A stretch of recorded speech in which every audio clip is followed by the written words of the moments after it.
Quand j'ai commencé à consommer des vidéos de voyage à moto sur YouTube, j'ai vu pas mal de gens qui possédaient ce petit appareil orange là, qui ressemblait à une espèce de vieux téléphone des années 2000.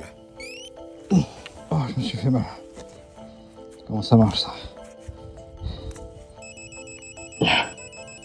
Et je me suis souvent demandé ce que ça pouvait bien être, mais ça, on y revient juste après. Pour la petite anecdote, quand je suis parti en Algérie et plus précisément dans le désert, j'ai passé quasiment 8 heures dans un no man's land le plus total. Zéro ravitaillement en essence, zéro ravitaillement en eau et zéro réseau téléphonique. Il n'y a personne à l'horizon.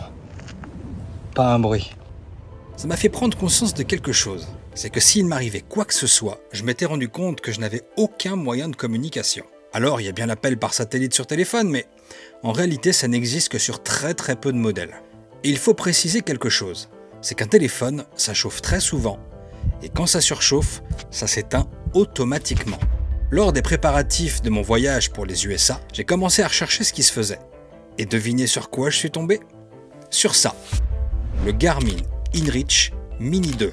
Et je vais vous expliquer pourquoi en 2024, c'est extrêmement important de partir avec un tel appareil, quel que soit notre moyen de locomotion en voyage. C'est une balise ultra compacte de communication par satellite. En gros, ça vous permet en l'absence totale de couverture réseau, de contacter en un seul clic des secours joignables 24 heures sur 24 et 7 jours sur 7 en cas d'accident. Ça vous permet aussi plus simplement d'envoyer un texto à vos proches, juste pour par exemple dire « Je n'ai pas de réseau, mais tout va bien ». Et parmi toutes les options qu'il propose, il y en a une que j'aime beaucoup. L'appareil enregistre tous vos trajets et est capable de vous ramener à votre point de départ si jamais vous vous êtes perdu en route. Et pour finir, il est ultra résistant, ne craint absolument pas l'eau ni la chaleur et possède jusqu'à 14 jours d'autonomie. C'est vrai qu'à l'époque, j'aurais adoré qu'on m'explique ce qu'était cet appareil un peu curieux et j'aurais vraiment aimé savoir que ça existe. Mais ce qui est vraiment cocasse, c'est que parmi la tonne de matos que j'apporte avec moi, c'est probablement le seul appareil que j'espère ne jamais avoir à utiliser. Alors il fait pas mal d'autres choses, il coûte un petit tarif, mais posez-vous la bonne question.